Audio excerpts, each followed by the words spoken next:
Francisco Fernández. Doctor, buenas tardes, ¿cómo está? Buenas tardes, Pilar, y por supuesto buenas tardes para todos los suscriptores del Tiempo en esta sala, que sin duda nos convoca a todos, porque las incertidumbres, obviamente las inquietudes de un proceso de reforma que naturalmente tiene que ver con todos los colombianos, siempre será un tema de primera línea. Cuatro premisas de salud para conversación. Nosotros en estos espacios no tomamos partido esencialmente dentro del contexto, de la evolución. Simplemente somos una especie de intérpretes, hemos leído pues con detenimiento, como ustedes podrán observar. Esto es voluminoso, bien lo decía, son 18 artículos, 152, son 18 capítulos, 152 artículos, más unos anexos que suman pues más de 300 páginas que definitivamente tienen un lenguaje técnico que desafortunadamente no manejamos o no todo el mundo maneja. De ahí que consideramos aquí, pues naturalmente darle, digamos, un aterrizaje desde el punto de vista didáctico, pedagógico, bajo la segunda premisa de que esto es una propuesta y que será el Congreso de la República con la sumatoria de otros 3 proyectos que también se sabe que están allí, que de una o de otra forma se sumarán para que evolucionemos dentro de un marco que naturalmente nos permita salir favorecidos y que todos, absolutamente todos, tengamos la salud que el sistema, o mejor, que dentro del marco del derecho los colombianos queremos. No sé si me permiten básicamente mirar ¿qué tenemos? O sea, nosotros tenemos un sistema de salud que es esencialmente producto de la Constitución, en la reglamentación de los artículos 48 y 49, que definió la seguridad social como un como un servicio esencial a cargo del Estado. En 1993, esta Constitución del 91 se reglamentó en una ley que es muy conocida por nosotros, que es la Ley 100. La Ley 100 no es solamente salud, hay que aclarar esto. La Ley 100 tiene 3 componentes importantes. Un componente de seguridad social en salud, que es justamente esta que se quiere reformar, un sistema general de seguridad social en pensiones y un sistema general de seguridad de riesgo, un sistema general de riesgos laborales, que es básicamente el componente que toca en parte con la salud, pero que tiene, digamos, unas especificidades. Esta ley pues ha tenido una evolución, hablo de la Ley 100, a través justamente de todos estos años. Sin embargo, se han surtido una serie de reformas que de una o de otra forma condicionaban pues una mejora en este tipo de elementos. ¿Qué decía la Ley 100 en su momento? O sea, la Ley 100 en su momento delegó la administración, por eso se llaman en la administración, digamos, del aseguramiento, en unas empresas que se llaman, que son entidades promotoras de salud, las EPS, que estaban divididas bajo 2 regímenes concretamente, los regímenes subsidiados y el régimen contributivo que siguen existiendo, más unos regímenes especiales que naturalmente se salen justamente de este componente, que es un sistema de salud para las fuerzas militares, otro para Ecopetrol, el de los maestros y el de algunos profesores. Es decir, básicamente estamos hablando de un aseguramiento delegado pues, en unas entidades que se llaman EPS. Durante todo este tiempo, la evolución de la Ley 100 ha tenido unas reformas en otras leyes que han sido trascendentales, la 1122, la 1438, y a partir justamente del año 2008 hay un fenómeno que es importante y es que desde el plano, digamos, constitucional, la Corte Constitucional, en una sentencia que ha sido histórica, la sentencia T-760, consideró que la salud no era un servicio esencial como rezaba la Constitución, sino que es obviamente por la evolución que ha tenido, porque básicamente es un sistema que ha evolucionado desde el punto de vista social, desde el punto de vista asistencial. Ya no es, o dejó de ser por jurisprudencia, naturalmente, por pegarse a otros derechos fundamentales, específicamente a la vida y a la dignidad. Per se, a partir del 2008, la Corte consideró que la salud es un derecho fundamental autónomo.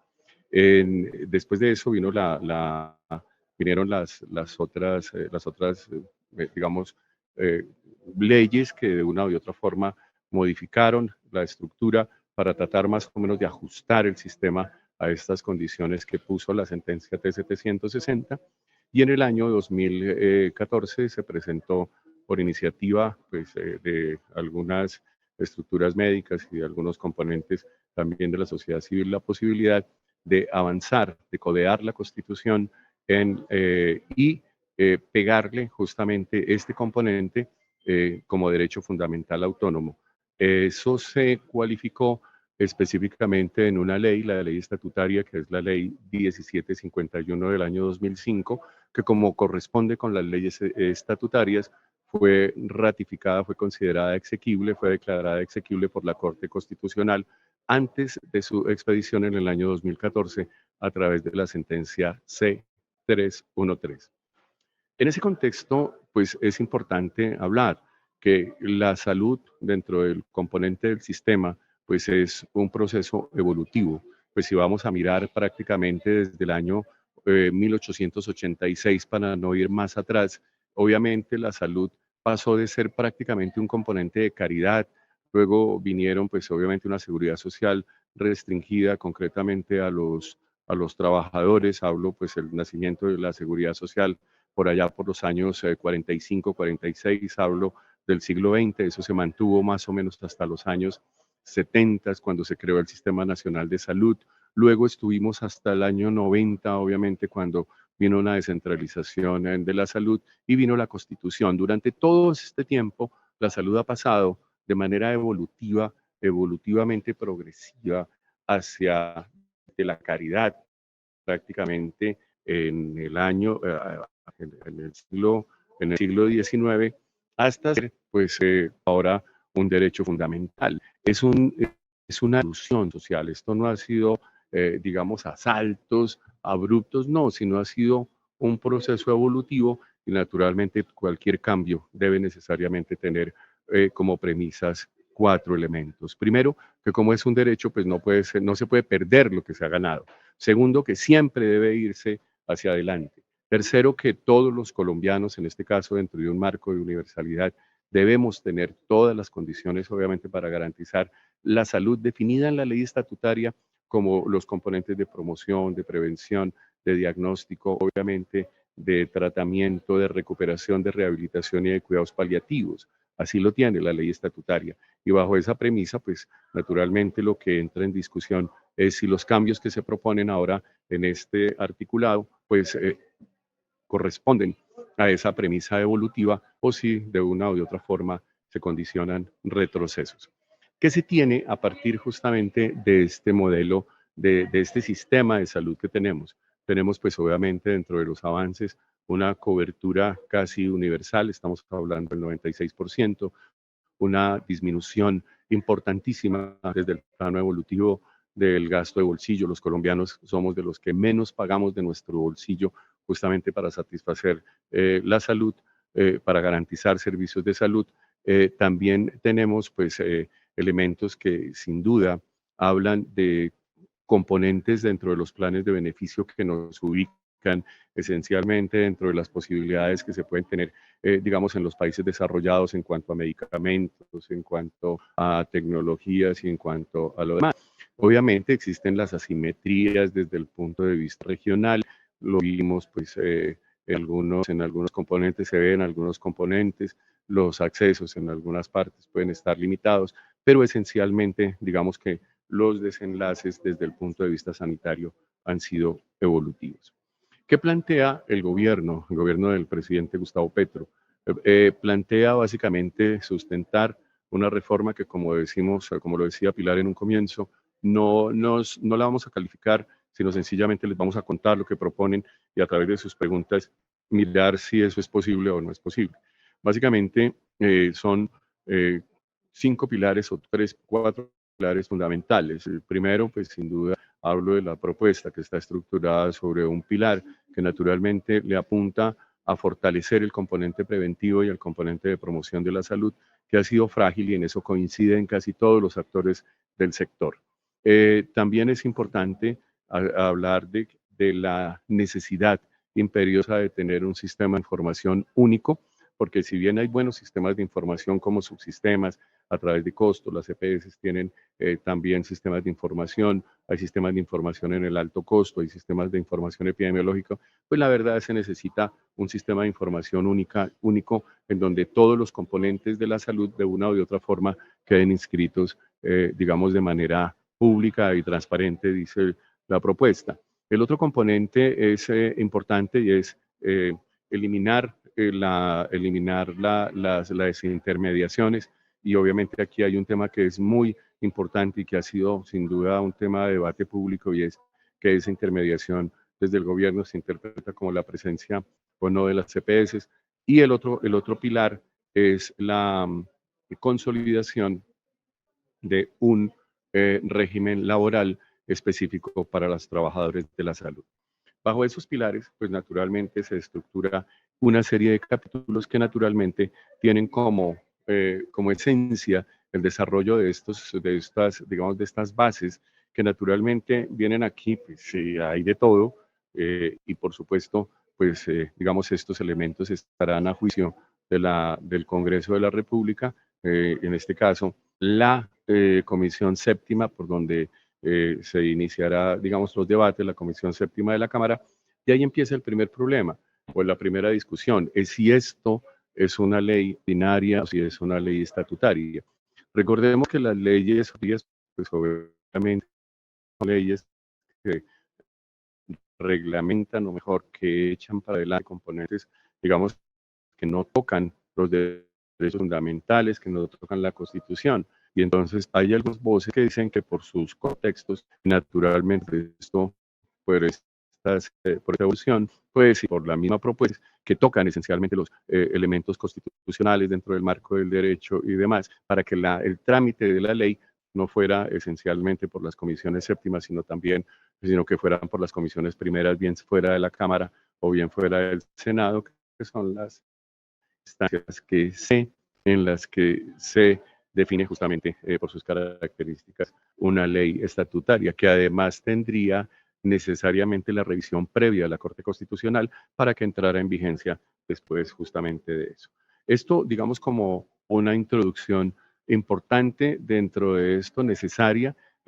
Valga decir que nosotros afincamos también esto como corresponde a que lo que se ha ganado desde el punto de vista sanitario, desde el punto de vista del derecho, desde el punto de vista, digamos, de la evolución, como digo, progresiva que ha tenido el sistema de salud, pues no se pierda, y lo que la gente tiene como elementos que de una o de otra forma nos relacionan como ningún otro sistema dentro del Estado, justamente con un elemento común.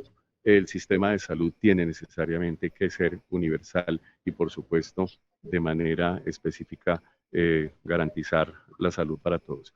Es decir, que esto eche para adelante, que no se pierda lo que se ha ganado. Ese es el debate y, por supuesto, estamos aquí para responder. En esto, ya para iniciar sus preguntas, nos han llegado muchísimas, estamos revisando, pues obviamente por conjunto, para tratar más o menos de resolver. Hay que ser claros con esto. Yo soy médico, soy periodista, soy uno de los coautores de la Ley Estatutaria de Salud, pero pues obviamente todos estos elementos que sin duda nos condicionan, pues necesitan por encima de todo entenderse.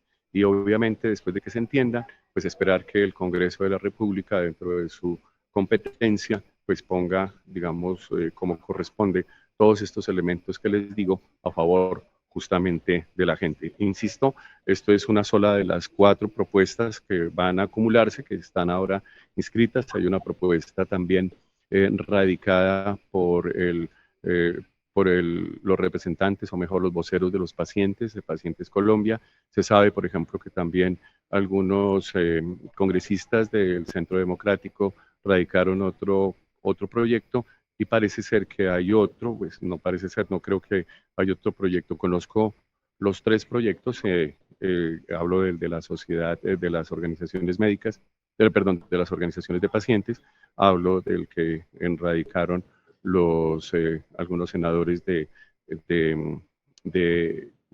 Centro Democrático y otros congresistas, y hoy obviamente conozco, después de haber leído toda esta estructura. Entonces, no sé, Pilar, si consideramos que empezamos con las preguntas para tratar más o menos, porque, digamos, hacer una lectura dirigida de esto sería sensiblemente aburrido y completamente inoficioso, porque la verdad es que es muy, muy, muy largo y esencialmente tendríamos que dedicar mucho tiempo a eso. Entonces, con base en sus preguntas, vamos a tratar más o menos de ampliar esto bajo la condición de que nosotros no estamos opinando, lo único que esperamos es que no se pierda lo que se ha ganado, que el derecho vaya hacia adelante y que, por supuesto, dentro de ese marco todos tengamos el sistema de salud respetando lo que se ha ganado, por supuesto creciendo y naturalmente siempre defendiendo eso que sin duda nos convierte, digamos, en elementos comunes que somos como colombianos beneficiarios de este sistema de salud que como ningún otro sistema sin duda nos toca a todos. Entonces, Pilar, empecemos con las preguntas y obviamente vamos poco a poco tratando más o menos y yo creo que podemos tener varias conversaciones de estas de manera tranquila, de manera propositiva y como siempre lo hacemos aquí, como si estuviéramos en la sala de la casa. Muchas gracias, doctor Carlos Fernando, por esta introducción. Queríamos saludar también a José Antonio, que nos va a acompañar esta tarde también en este café. Bueno, un saludo para todos. Mi nombre es José Antonio Sánchez, yo soy el editor de audiencias. Un saludo para todos nuestros queridos suscriptores del Tiempo Digital. Y un saludo muy cordial para mi colega y amigo, el doctor Carlos Francisco, quien va a estar con nosotros. Ya hizo una introducción tremenda que estábamos viendo con Pilar. Las preguntas que ustedes enviaron como para que miren el voluminoso expediente que tenemos. Si el doctor está un poco impresionado con la reforma, con el texto de la reforma, pues aquí estamos mostrando todas las preguntas que afortunadamente nos llegaron de ustedes y que les vamos a dar trámite por grupos. Doctor, queríamos empezar con una, como para ir ambientando un poco la tarde del café en el tiempo, y es una pregunta que se hacen muchos de nuestros suscriptores, y es, ¿qué va a pasar, según el texto que radicó el gobierno, con los servicios de medicina prepagada? Esa sería una primera pregunta como para empezar, y ya después le vamos a dar trámite a otros interrogantes que ustedes tienen. ¿Qué va a pasar con el sistema de medicina prepagada, doctor? Revisando el texto, José Antonio, buenas tardes.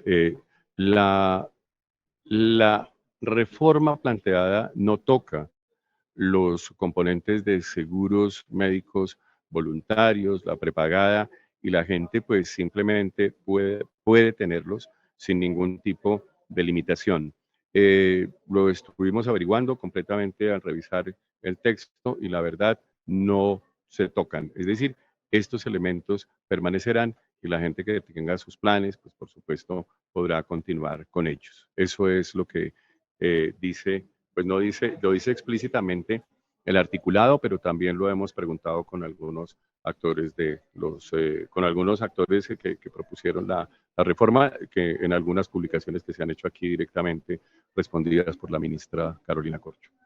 Bueno, tenemos 98 personas que están conectadas, 98 queridos suscriptores digitales que están conectados, que pueden levantar su mano a través de los botones que encuentran ahí en la parte de abajo de la pantalla. Está la manera de participar. Si no nos pueden escribir en el chat la pregunta y nosotros vamos a darle trámite. Entonces, mientras se animan, creo que Adriana Camacho ha levantado la mano. Entonces, vamos a darle la oportunidad a Adriana para que, por favor, prenda su cámara, active su micrófono y le haga la pregunta muy concreta al doctor para que todos puedan participar. Bueno, ok, buenas tardes y al doctor, mil gracias por ayudarnos. La respuesta que el doctor nos da aplicaría también para las complementarias que están muy relacionadas con la EPS, por ejemplo, la EPS compensar con la complementaria de salud compensar. Eso es una cosa, Adriana, buenas tardes. No, la verdad es que los planes complementarios no tienen, digamos, una respuesta acá. Es decir, no dicen que continúan y entonces hay una cosa que es interesante, como las EPS dentro de la propuesta se modificarían, consideramos, pues por interpretación, Adriana, que los planes complementarios no continuarían, pero lo que sí debe ser absolutamente mandatorio es que lo que usted tiene, los planes complementarios y todos estos elementos, no se pueden perder porque estamos hablando de un derecho fundamental. Bueno, ahí está la pregunta de Adriana. Creo que Néstor Jiménez también tiene una pregunta, doctor. Entonces vamos a pedirle a Néstor que active su cámara, que active su micrófono y que haga la pregunta de manera muy concreta. Néstor, bienvenido. Gracias, muy amable. En relación con el tema de las prepagadas también, de todas maneras, cuando uno tiene estos planes, parte de los servicios o los servicios básicos se reciben a través de las entidades como tal, de los servicios médicos como tal, pero ya cuando son cosas más complejas se terminan remitiendo a través de las prepagadas al sistema de salud, a las entidades, llámese las clínicas u hospitales, que ofrecen servicios de mayor complejidad. Para mí no es claro en la reforma si todas como las instituciones, las IPS van a quedar como dentro de un solo esquema, un esquema único, como con una gobernanza única, esa transición entre la atención primaria que me da la prepagada y que me remite a estas IPS cuando son cosas de mayor complejidad, esa interacción yo no la veo conectada por ninguna parte en la reforma. No sé si eso de alguna manera se puede identificar cómo sería esa interacción en su momento, o esa es una de las tantas dudas que generarían por resolverse en la reforma. Tiene que ver con eso.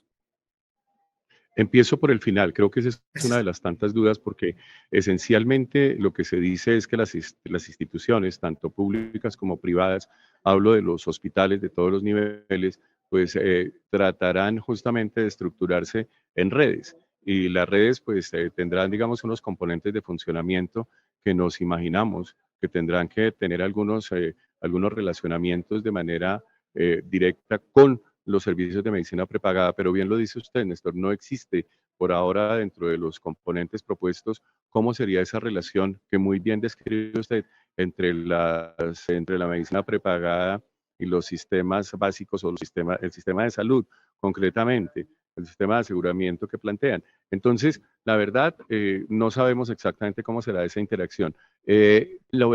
Digamos que para la medicina prepagada, per se, lo que presta la medicina prepagada, se supone que ellas deberían tener, digamos, una conexión con una red de estas para garantizar obviamente lo mismo, es decir, los servicios continuarían igual, pero no sabemos justamente esos componentes de referencia y contrarreferencia cuando se trate justamente de elementos que tocan con el sistema de salud. Yo creo que podría ser, porque dicen que la puerta de entrada van a ser los centros de atención primaria en los que usted esté adscrito, entonces tocaría mirar ahí, pero yo creo que sí debería existir algún elemento desde el plano digamos, estructural en la conexión entre eso que usted bien trata y que definitivamente no lo muestra la reforma. Muchas gracias a Néstor y al doctor, a Néstor por la pregunta y al doctor por la respuesta. Veo que Jairo Morales, que ya tiene su cámara lista, levantó la mano para participar y activa su micrófono para hacer la pregunta muy concreta, por favor.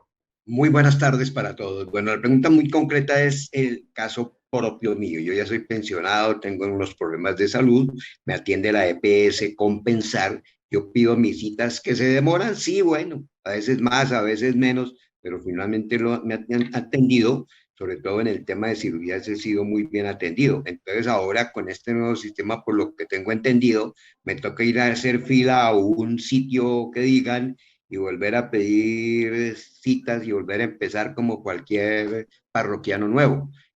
Yo considero, y creo que eso es una consideración de todos, que para darle salud o atención de salud a los que no tienen por qué dañar de alguna manera el servicio que tenemos, los que consideramos que el servicio no es tan malo como lo dicen y que creemos que podríamos seguir con este sistema y no tenemos que someternos pues a que porque le den salud a algunos, discúlpeme la palabra, nos frieguen a otros.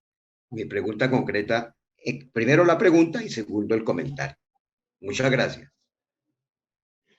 Sí, señor Morales, pues se supone, y obviamente hablamos con la ministra, y es que en los sitios donde a usted lo están atendiendo, lo tendrían que seguir atendiendo. Pero bien lo dice usted, básicamente no se trata de ninguna manera de derruir lo que se ha construido. Entonces, pues estos componentes de buena atención, digamos, de beneficios, en teoría deberían continuar, pero volvemos otra vez. Ese punto que usted toca, señor Morales, es justamente el punto de debate, porque pues obviamente estamos hablando de un sistema, de un modelo nuevo, que naturalmente al terminar la intermediación debería responder justamente por sus tratamientos, independientemente de que usted sea pensionado o beneficiario de cualquiera de los planes o de los subsistemas del sector. Y ese ha sido, digamos, el gran debate, porque digamos que podríamos calificar esto, José Antonio, señor Morales, es que nos están diciendo los qués, pero los cómo todavía no los conocemos y eso nos genera incertidumbre. De ahí que, pues obviamente trataremos de avanzar con esto, esperaremos las discusiones porque sin duda esos son elementos que tocan directamente con la cotidianidad nuestra que por supuesto no se puede alterar. Pero buena pregunta y por supuesto esas son las cosas que hay que discutir, pero eso no está claro aquí en el componente, en el articulado. Gracias a Jairo por la pregunta y al doctor también por la respuesta. María Cristina Campo ha levantado la mano. María Cristina, por favor, enciende tu cámara, activa tu micrófono y la pregunta concreta para el doctor. ¿Cuál es la pregunta? Sí, buenas tardes a todos. Muchas gracias por esta convocatoria. Mi preocupación, entre muchas otras, es acerca de las enfermedades huérfanas y raras, que son de altísimo costo para el sistema y que están protegidas por una ley especial. No las veo para nada referenciadas en el proyecto de ley y claramente estas enfermedades huérfanas y raras pueden en muy corto plazo producir la muerte o unas morbilidades extremas en las personas que las padecen. ¿Está previsto, doctor Francisco, alguna forma de vincular el manejo de estas enfermedades huérfanas y raras en el proyecto que se ha presentado? Muchas gracias. Gracias, María Cristina. Esa fue una de las preguntas que le transmitimos directamente a la ministra y dijo que se estaba contando con un subsistema justamente para entender estas y otras enfermedades que tienen, digamos, un manejo especial desde el plano jurídico. Estamos hablando, por ejemplo, del cáncer en niños, las enfermedades raras y las enfermedades huérfanas que, como usted dice, tienen una legislación especial, algunos componentes, digamos, para poblaciones sujetas a derechos específicos como son los niños y las personas en condiciones de discapacidad. Dice la ministra que eso estará cubierto y que naturalmente la evolución dentro del marco no se alteraría, pero como usted dice, el subsistema de las enfermedades huérfanas y raras no está, digamos, especificado en el articulado y eso es una cosa que sin duda hay que tratar también en los debates. Vamos a darle paso a Álvaro, y después vamos con Sabine Grajales, pero primero Álvaro. Adelante, Álvaro. Álvaro Velázquez, gracias. Una pregunta. Yo en días pasados, leyendo El Tiempo, vi una entrevista que le hicieron a la coordinadora o la gerente de la asociación de EPS o algo por el estilo, y habló acerca del sistema de aseguramiento que tiene las EPS para que se paguen los servicios que nos prestan. ¿Eso tiene cambio? Yo no entiendo muy bien el tejemaneje de esa parte. Sí, básicamente ese es el meollo de la gran discusión. Cuando entrevistamos a la doctora Paula Acosta, pues básicamente, ¿qué pasa? Que usted se afilia a una EPS y una EPS, pues obviamente garantiza que todos los servicios se presten a través justamente de esa EPS. Con la reforma, pues deja de existir el papel de afiliador de las EPS, prácticamente la afiliación desaparece y con el hecho, dice la ministra, que con el hecho de ser colombiano y de haber nacido, ser colombiano bien por nacimiento, bien por adopción, pues usted básicamente pertenece al sistema de salud. Entraríamos al modelo de adscripciones, básicamente en un centro de atención cerca de su casa y desde allí pues se gestiona completamente esto. Básicamente el pago de sus servicios se haría de manera directa, que ese es otro componente que tiene pues sin duda la reforma, que son los giros directos, es decir, que ya la EPS no pagaría a las entidades que prestan sus servicios, sino se pagaría, Álvaro, de manera directa a través de un fondo que es un banco de la salud que ya funciona, que se llama la ADRES, que es la Administradora de Recursos de la Salud, y entonces lo que se haría ahora es hacer la cuenta de quién lo atendió y, por supuesto, pasar esa cuenta a la ADRES para que la ADRES, a través de los fondos, a través justamente de sus recursos, se pague directamente a las entidades. Es decir, los servicios los pagaría directamente el Banco de la Salud ya no los pagaría la EPS. Eso se llama giro directo y es una de las grandes, digamos, transformaciones que trae esto y que, por supuesto, también genera mucha discusión dentro del contexto, digamos, sanitario del país. Solo Gracias. para terminar, perdón, doctor, Sí, o Álvaro. sea que en este momento las EPS pagan a través del sistema de financiamiento del seguro, de seguros privados. No. Básicamente, a ver, para que entendamos cómo funciona esto, usted se afilia a una EPS. Mensualmente el recaudo lo hace la EPS, no importa cuánto pague. Esa cuota, esa plata, se supone que va al Banco de la Salud. Cada año, el Banco de la Salud le devuelve a la EPS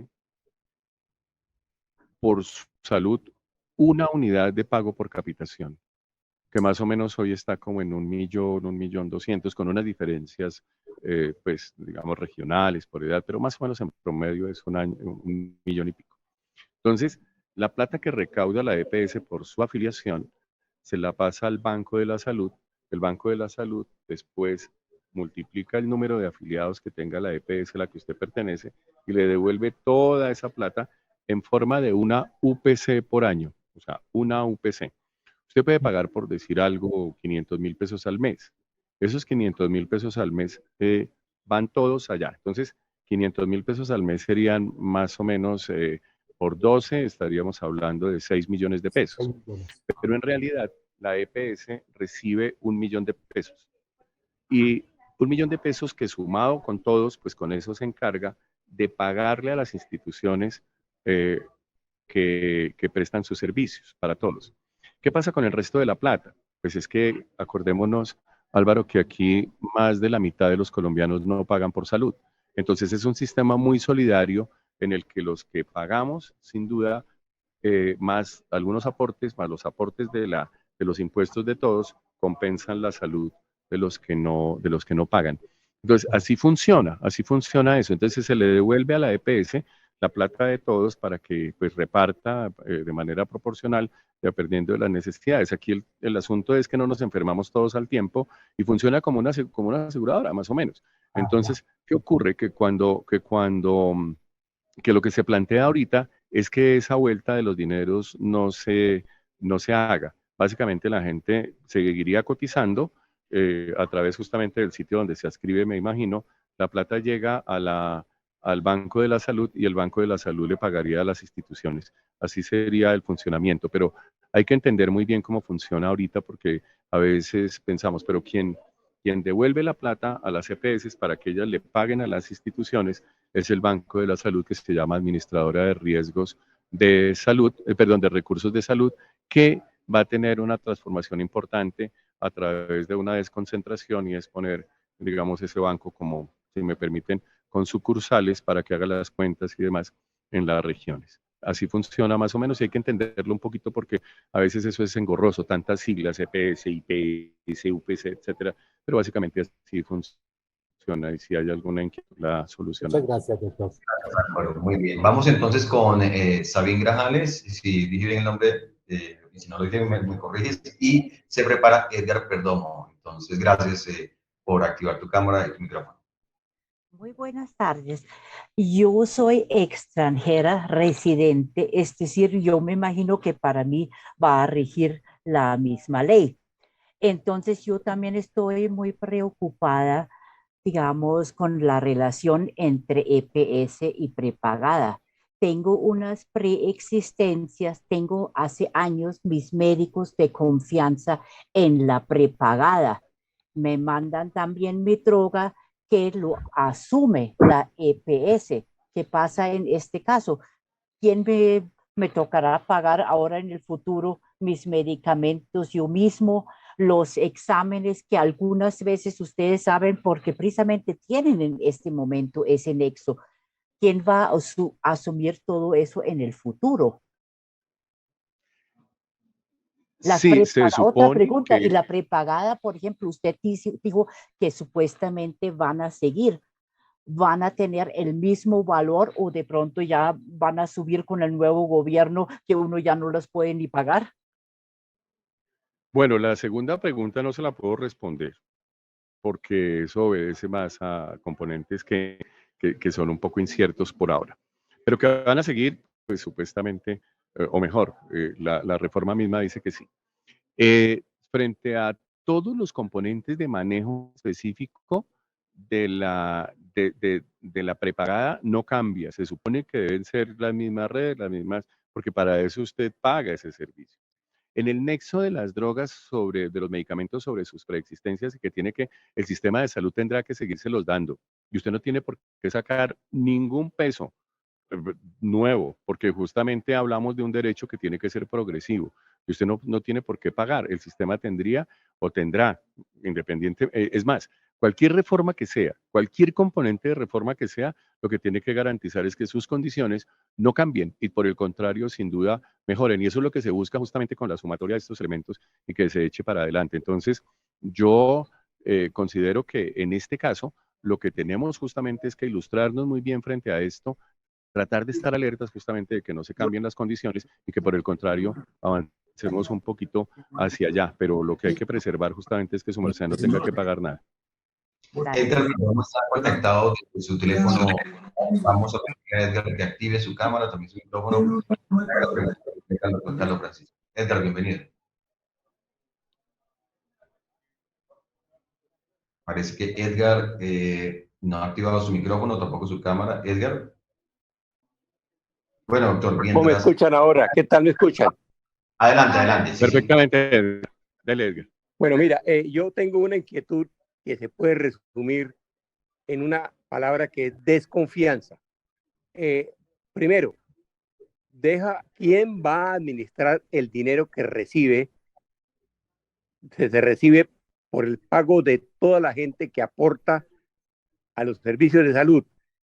¿Cómo se va a administrar eso? Primero. Segundo, se habla de que se va a descentralizar el manejo, es decir, que en las regiones van a tener que ver, por decir así, las secretarías de salud o los municipios. Tercero, hay la gran inquietud de que entren los políticos a manejar la salud y que eso se vuelva algo difícil de poder controlar y puede eso incurrirse en corrupción y que los dineros de la salud se pierdan. Y finalmente, ya que deja de ser las EPS fundamentales como intermediarias, entiendo que la nueva EPS es la EPS que va a manejar gran parte del asunto y que se puede esto volver como en el pasado era el seguro social de grandes colas. ¿Cómo ve usted eso, doctor? Pues igual, o sea, con incertidumbre, porque, a ver, hablemos de lo que dice digamos, el articulado frente al manejo de los recursos. El banco seguirá siendo el mismo y captará pues la misma plata que naturalmente hoy maneja.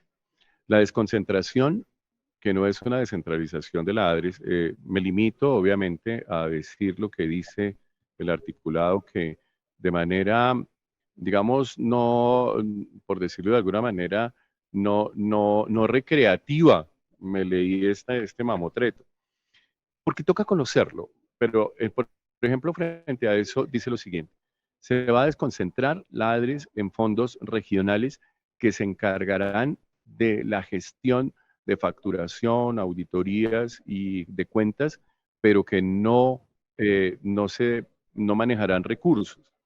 Estos fondos regionales, y yo le entiendo su desconfianza, pues está formado por una cantidad de personas, dentro de los cuales pues ahí, digamos, están los gobernadores y están los alcaldes, pero también hay otra cantidad de personas que a uno le diría, bueno, pues está la sociedad civil, están pues por supuesto algunas organizaciones técnicas, científicas, componentes, digamos como para vigilar el sistema de cuentas.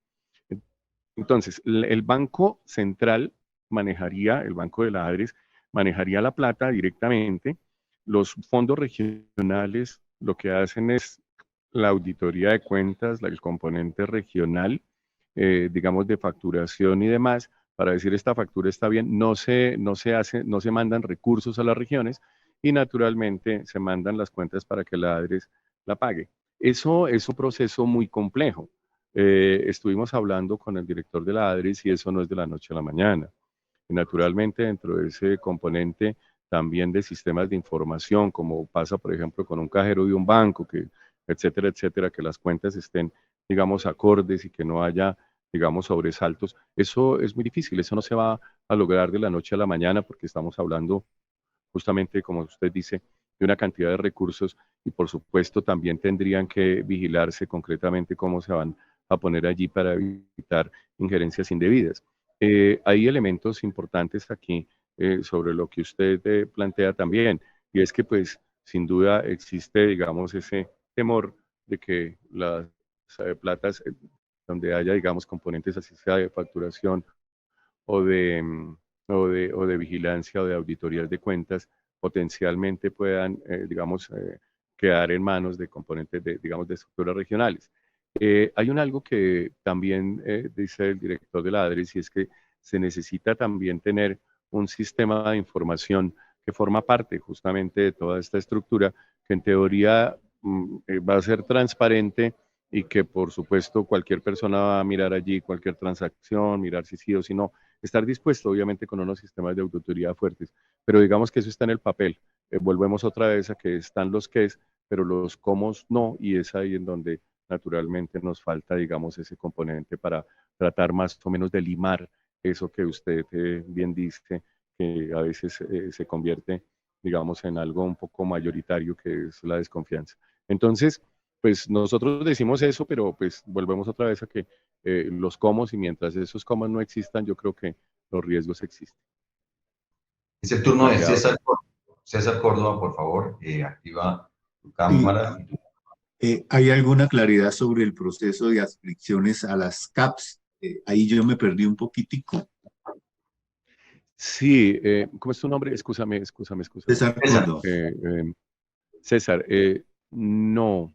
Básicamente se supone que los... A ver, aclaremos qué es cuando la ministra dice vamos a fortalecer la atención primaria.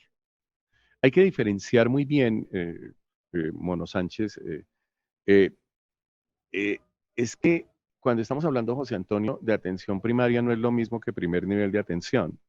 La atención primaria es una estrategia que básicamente busca que todos esos componentes que influyen en la salud, esencialmente como el agua potable, la alimentación, el aire puro, la seguridad en las vías, la tranquilidad, la no violencia, todo eso se llama atención primaria. Y el primer nivel de atención es a donde uno va. Entonces, básicamente esos centros de atención primaria se supone que despliegan acciones, pero también pues prestan servicios. Y dice en teoría, aquí en este articulado, que no los invito a que lean, sino que más o menos de pronto revisen. Hay una cosa, Pili, nosotros hicimos un especial del tiempo en donde pusimos una gran cantidad de cosas ahí, en donde muchas de estas preguntas están ahí resueltas para que ustedes lo tengan y lo esculquen y volvemos a hacer otra charla cuantas veces sea necesario, porque pues obviamente tenemos es que entender. Entonces, dice el articulado que esos CAPs van a tener más o menos entre 20 y 25 mil adscritos. ¿Qué pasa? Que usted llega allí y se inscribe, es decir, usted por el solo hecho, y ¿por qué se adscribe o hace la adscripción en ese sitio? Porque tiene que estar cerca de su casa, entonces, o cerca de su trabajo, según prefiera. Entonces, se supone que en el sitio donde usted esté más cerca, allí debe haber un centro de atención, usted va y se inscribe, y en teoría allí pues obviamente le van a brindar la primera atención, si usted necesita, digamos, una cita o alguna cosa, pues obviamente ir allí y allí lo atenderán inicialmente y le dirán si tiene que ir a una de las redes integradas o integrales y lo ponen a donde toque. Pero si usted necesita urgencias, pues obviamente puede ir a cualquier hospital porque las urgencias no se cambian, porque sin duda ese es un elemento que es obligatorio para todas las instituciones.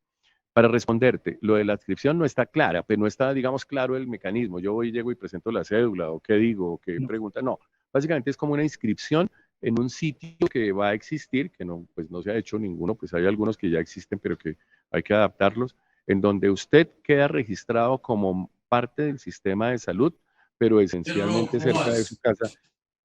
Y allí dentro de ese marco, pues en teoría desde ahí le mantienen a usted, digamos, su ficha y sus citas primarias y toda esa cosa. pero así funcionaría en teoría, en el papel, pero pues obviamente hay que esperar a que nos digan exactamente dónde se empezaría, las regiones, etcétera, etcétera. Uno, Acordémonos que aquí hay, dígame, aquí hay como, más o menos ahí, yo a veces pienso que se debería empezar por los sitios en donde no hay ni siquiera un centro de salud, hay como unos 500, 600 municipios donde no hay centros de salud, deberían poner allí primero y hacerla, bueno, pero estoy opinando y no debo, pero bueno, esencialmente así funciona, así funcionaría. muchas gracias. Muchas gracias también a César por la pregunta. Les cuento que ya Pili les ha dejado en el chat de esta sala el enlace con la reforma, el especial de la reforma a la salud que el doctor Carlos Francisco les acaba de mencionar. O sea que pueden acordémonos de algo con ese especial. Es que, José Antonio, ese especial, pues, se hizo, digamos, en los preliminares de este merequetengue, porque es que es mucha la información.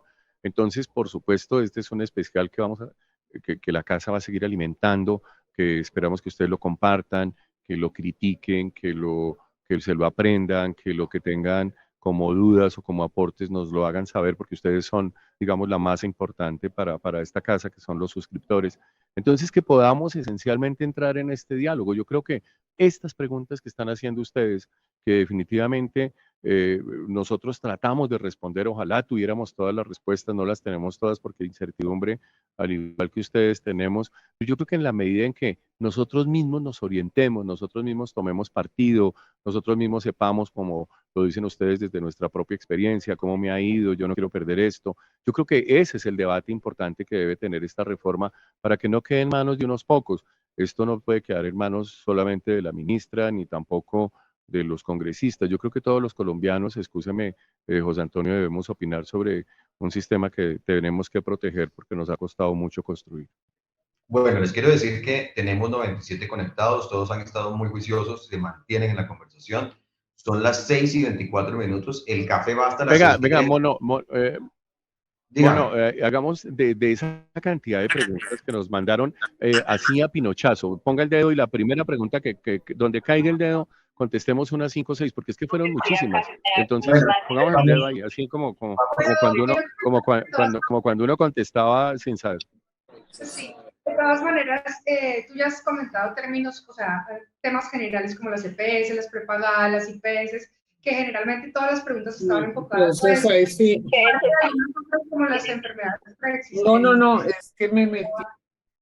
Bueno, aquí hay que pedirle a todos los que están participando que apaguen sus micrófonos. Entonces vamos al pinochazo. Una tiene que ver con el tema de los médicos. Ah, está buena. ¿Qué va a pasar con... Eso, mejor dicho, donde caiga, y si... Mira, aquí nosotros, Mono, sabemos que decimos, si nosotros decimos no sé, es verdad, no sabemos. Pero si sabemos, algo decimos. Vale, dele, así. Bueno, un pinochazo al chat. Son Voy muchos. al chat. A ver, el chat. El chat, porque hay una de qué va a pasar con los beneficiarios del CISBEN. Eso. Nada, no, es que, mira, hay una cosa que es, se supone que todos los colombianos tenemos derecho al mismo sistema de salud sin ningún tipo de distingo. Ojo, los beneficiarios, pues sencillamente cuando usted vaya a inscribirse al centro de salud, pues va y se inscribe igual. O sea, lo que pasa es que en la cuota de un alguien, sin duda ahí quedará que usted es beneficiario de fulano que tiene, digamos, el aporte, que aporta por su trabajo, o que pertenece al régimen contributivo. Eso no tiene por qué cambiar, sino que, pues, mejor dicho, todos los colombianos tenemos que pertenecer al sistema de salud, no tiene por qué desaparecer. Y la gente que no paga, la gente que tiene su régimen subsidiado, la gente del CISBEN, tiene que continuar igual. El que no puede pagar, definitivamente no tiene por qué cambiar, porque esa es una evolución del derecho. Esa es una evolución que nosotros hemos tenido desde hace más o menos 30 años. Entonces, por supuesto, si la salud es un derecho fundamental, debe ser para todos. Entonces, ni beneficiarios, ni gente que no trabaje, ni gente que tenga informalidad, ni la gente que sigue aportando al sistema, pues tiene que quedarse por fuera de esto. Eso es sin duda un elemento que casi se refleja en esa cobertura que tenemos casi universal hoy. Muy bien, muchas gracias, doctor. Y vamos a darle entrada a Carolina Rodríguez. Por favor, pregúntanos súper concreto y súper corto porque estamos a 3 minutos de terminar. Sí, muchas gracias. Muchas gracias, María del Pilar. La pregunta muy rápida. Hemos hablado mucho de los usuarios, pero no hemos hablado nada de los profesionales de la salud. ¿Qué va a pasar con ellos o qué se supone? ¿Los van a limitar en su ejercicio profesional o qué va a pasar en ese aspecto?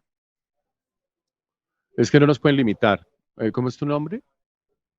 Carolina. Carolina. Carolina, no nos pueden limitar y ahí sí actúo, porque yo soy médico especialista, trabajo como médico especialista en un hospital de Bogotá, lo digo claramente, en el Hospital San Ignacio, trabajo con una universidad también, y resulta que pues no nos pueden limitar porque hay un componente que pega con la Constitución que se llama la autonomía profesional. Lo que sí tiene que mejorar, y en eso sí, perdóneme, bueno, ¿me permite opinar? Sí, dígame que sí.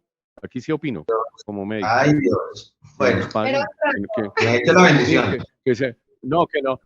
No, sí, pero básicamente lo que necesitamos es que se mejoren las condiciones laborales de todos los trabajadores de la salud. Y yo creo que en eso hay consenso de todos los actores, porque es que definitivamente no hay razón para que los médicos, los profesionales sigan, digamos, trabajando por prestación de servicios, que no les sigan pagando, etcétera, etcétera. Yo creo que lo mismo que se tiene que mejorar progresivamente las condiciones de salud de todos los colombianos, obviamente sin destruir lo que se ha logrado, que por lo menos en este caso sí los profesionales, hablando de médicos, odontólogos, bacteriólogas, terapeutas, enfermeras, psicólogos, todos, los camilleros, los auxiliares, los porteros, todos, gocemos pues obviamente de las condiciones de trabajo dignas que definitivamente faltan en algunas partes. Hasta aquí mi opinión, pero pues es que... Ahí, porque nos queda un minuto hablar y porque de esto, obviamente. como ese editor de salud tiene que seguir haciendo notas y como es doctor tiene que irse a sus consultas. Entonces, lo último de este café es una encuesta que Pilar les acaba de dejar en el chat. ¿Para qué es esa encuesta, Pilar? Bueno, en realidad la ha dejado Laura, que hace parte también del equipo de audiencias. Pues esta encuesta es para saber ustedes de qué temas quieren que tratemos aquí en este café, para que nos cuenten también cómo les ha parecido los cafés hasta ahora. Pilar. Señor. Pilar, ¿y qué tal si yo contesto la encuesta y yo digo que tenemos que seguir haciendo esto en la medida en que avancen los debates? Porque es que resulta que a nosotros nos cuentan las cosas y entonces en la medida que ha pasado, que han dicho, tal cosa, porque aquí nosotros no estamos opinando, estamos simplemente contando lo que hay. ¿Te parece, José Antonio? Respondan todos la encuesta, por favor. Es muy importante que lo hagan porque así nos dan señales, las indicaciones de cuáles son los temas que ustedes deben. Acabó el tiempo, 6:30. ¿Dónde está la encuesta, por favor? En los comentarios, los que crean que les gustaría venir a tener un café presencial con algún tema, por favor, escríbanos ahí para tenerlos en cuenta y enviarles invitación, ¿les parece? Muy bien, doctor, su despedida porque ya nos tenemos que ir a trabajar. Estamos trabajando con nuestros suscriptores, pero tenemos que ir aquí al fondo, a la redacción, a escribir la información que nuestros suscriptores van a leer ahora en digital y mañana también en digital y en el impreso. Sí, un saludo para todos ustedes. La verdad es que retroalimentarnos a través de sus opiniones, obviamente estos diálogos tienen que necesariamente ser así, tranquilos, como si estuviéramos en la sala de la casa, poner estos temas, digamos, con la asertividad que nos da el leer esto con juicio justamente para ustedes. Entonces, y ojalá que tengamos la posibilidad después, ya lo habíamos hecho en otras oportunidades, que tengamos la posibilidad de vernos presencialmente. Un saludo para todos ustedes, a la gente que maneja el café aquí en El Tiempo, que sin duda me permiten estar aquí con ustedes, que sin duda eso nos fortalece. Muchas gracias presencialmente a ustedes. Un saludo. Doc, ahí Claudia en el chat está diciendo que el café se tiene que ir a las regiones, que hay que ir a Medellín, a Barranquilla, a Cali, Barranca Bermeja, Montería, CDT, Valledupar, Pasto. Vamos a ir con el tiempo. Doctor, muchas gracias, pero sobre todo muchas gracias a ustedes, a los 99 que estuvieron aquí, queridos suscriptores del Tiempo, los apreciamos mucho. Nos debemos a ustedes y recuerden, el próximo mes de marzo, el último jueves, tienen ustedes una cita aquí en el Café en el Tiempo con otro tema de mucho interés. Puede ser la reforma a la salud, le tomamos el pulso otra vez a la reforma a la salud, o nos vamos con la reforma laboral, que también es de mucho interés, o nos vamos con la reforma pensional, que también nos interesa muchísimo. Pili, muchas gracias. No, a ti, José Antonio, doctor Carlos Francisco, también muchísimas gracias. Y a ustedes, suscriptores, otra vez, mil gracias por acompañarnos. y nos vemos el próximo jueves último del mes de marzo. Chao. Chao.